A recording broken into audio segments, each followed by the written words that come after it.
This is the command center. We are looking for our hogs. Well, here we are, Washington Commanders, who make it to number 19. But I hope you're having a great day, and we are going to be talking about this football team, going through the roster, and of course, talking about why they only finished at number 19 on my rankings. They've got a lot of talent, but there's some question marks that are going to have to be answered. They keep trying to bring in some veterans, and those guys will be able to help, but the underlying core, will they be able to survive some of the injuries? And one of those big injuries is losing left tackle.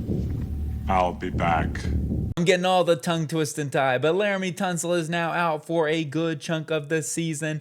And then Josh Connolly, second year Oregon tackle. I like Connolly. I expect him to see some big improvements. But the big question, who's going to be able to step in? Call Taylor Decker. Decker, we need you. The command center is asking for you. We're trying to make a Super Bowl out here. But Tunsil is a tough loss. The big thing will be if Brendan Coleman can step up and be the left tackle. If he can, then they should be in a good spot. However, I still think you might want to try to call somebody up here. Help me out. Help us out. Trent Scott figures on here to be a good swing tackle as well. They brought in some guys like Nicholas Petit-Frere and Foster Sorrell. You can also list Andrew Wiley in the conversation as we transition over to the interior. Tackle position break at 30, interior at number 17. I'm a little worried about the offensive line. Jaden Daniels will help this system out for sure, being able to get out of pressure. However, you can't have him getting immediate impact pressure. The interior with Chris Paul, Nick Algretti, and Sam Cosmi, the stars are aligning. The Cosmos are here. But this is a solid group that could be upgraded. Nick Algretti at center. You'd like him to be more of a swing guy. The hope is Matt Golban, the center from Michigan State, could end up being that starting guy for the future. He actually looked good in the preseason game versus the Dolphins. Had a couple of really, really nice run blocks too. He had that one spark from Robert Henry, who was able to get that touchdown. Fingers crossed that he can have a quick developmental cycle and be their long-term starting center. Besides that, though, you got Daniel Brunskill, who can play center, play guard. Andrew Wiley can play tackle, can play guard. Julian Goods-Jones can play center, play guard. Sharping, Hill, Togiai. Togiai is probably going to be a practice squad guy. Sharping and Hill, I don't know if they'll end up making the roster. Goods-Jones is probably going to be on that bubble, that cut line, whether he can prove him over one of those veterans. Going to the wide receiver room where I rank them at number 17, and they all got their hands up. I guess they're all Italians out here. Terry McLaurin or Stefano Diggs. Anyway, Diami Brown does not have his hands up. I should have found a picture with his hands up.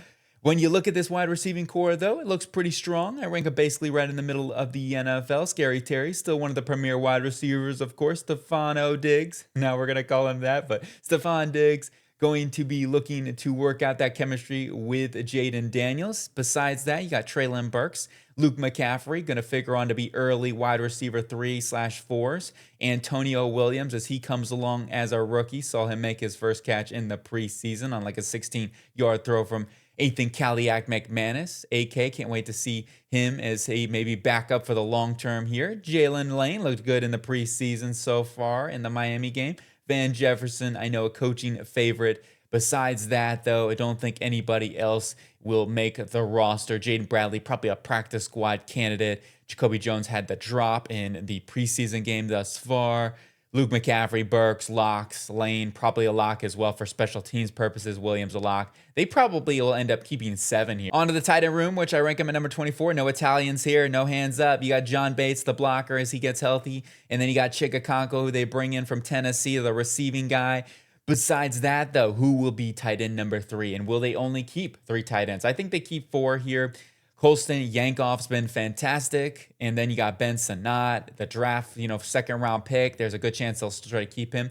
Don't be surprised, though. Maybe Peters gets on the phone and tries to make some sort of trade here. But Yankoff, the way he's played, I don't see how he does not make the roster. Lawrence Cager, I've heard, has had a very good training camp.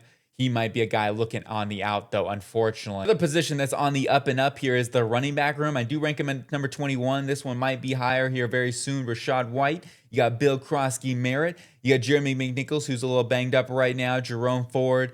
And then you got Fat Man Allen. I love that. Da-da-da-da-da-da-da. Fat Man. And then you got Robert Henry Jr. from UTSA, the UDFA, who is taken the preseason and the training camp by storm. This guy's electric. He's got that wiggle, that jiggle. He's got the slipperiness that you look for from running backs. I really like the way he has played thus far and certainly is bolstering himself to make the roster. I hope he does, because if not, man, somebody's going to pick him up for sure. He has looked fantastic. Craig Reynolds was the guy they brought in for Jeremy McNichols as he got injured. So Henry, Fat Man Allen, White, Merritt, those are your, I wouldn't call Henry a lock just yet because of McNichols and whether they want to keep him. I would go ahead and say you might have to go with the youth here and Robert Henry Jr. On the quarterback position now, where you got Jaden Daniels looking for a bounce back season. I will say he's got to play better. He needs to play better from the pocket where he struggled. Now, the offensive line was a big part of that for sure.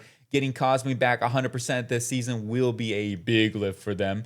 But he has got some things to show and prove, Wiz Khalifa style. Ethan Kaliak-McManus might be their future backup quarterback. The way he looked, just really comfortable in the pocket. He's got good arm talent, good stature. I like him quite a bit, especially the Rutgers quarterback who was able to sling it there with KJ Duff. And KJ Duff's a guy to watch out for too this year, but I think he is going to be their future backup. Marcus Mariota has been dealing with a lot of injuries lately, and that's something we got to keep an eye out on here. But if Kaliak-McManus needs to step in, well, I think he can do it. The defense, and we start off with this edge rushing room. I rank it at number 5. That seems a little high, but I think when you get your starters out there, Adafi Owe, Dorrance Armstrong, Kavallon Chason, Amenahue Charles can play on the interior too, especially in this scheme. He'll probably be playing up and down the defensive line. Joshua Josephs, I've heard, has had a very impressive training camp.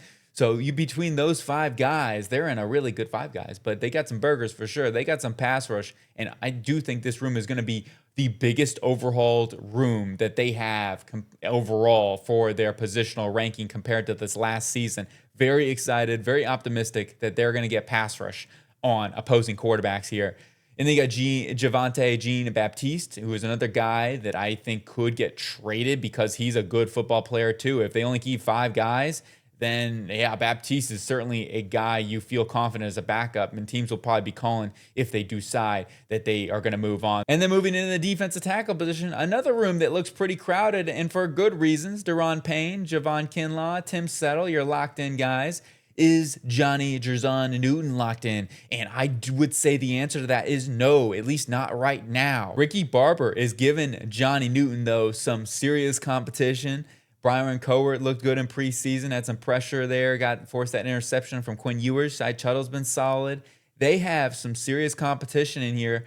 If they only keep 4, it's going to be very interesting to see what Adam Peters decides to do with this room. But it's a good situation to have here, and I rank them right in the middle of the NFL at number 16. Another room that looks on the up and up, and this could be a top 5 room depending on how Sonny Styles hits the ground running. He looked as advertised so far in the preseason. I didn't see anything wild, but he's looking good. Leo Chanel, they bring in from the Chiefs. Frankie Louvu, hopefully he can have a bounce back season. Jordan McGee was flying all over the place in preseason thus far. Caden Madrano, a lot of upside, special teams ability. Ali Cajo, who had a nice interception, and he's been an extraordinary linebacker. I hope he makes the roster, but that would be 6 guys. They may have to make a tough decision between Caden Madrano and Jordan McGee. I think McGee's a lock, but Madrano's not. They have a tough decision there. I know Madrano's a draft pick, but Cajo's been fantastic and certainly brings a lot of special teams ability too.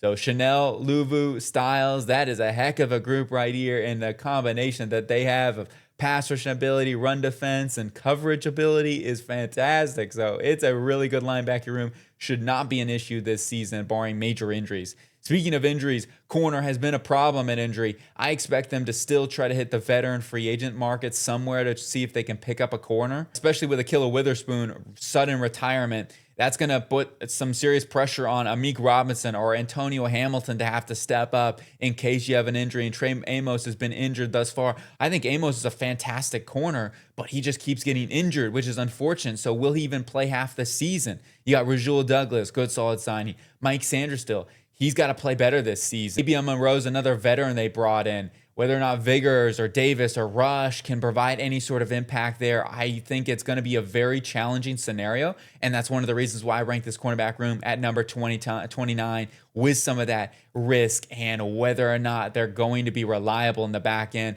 Luckily, I do think their pass rush is going to be good, so it should help out this room.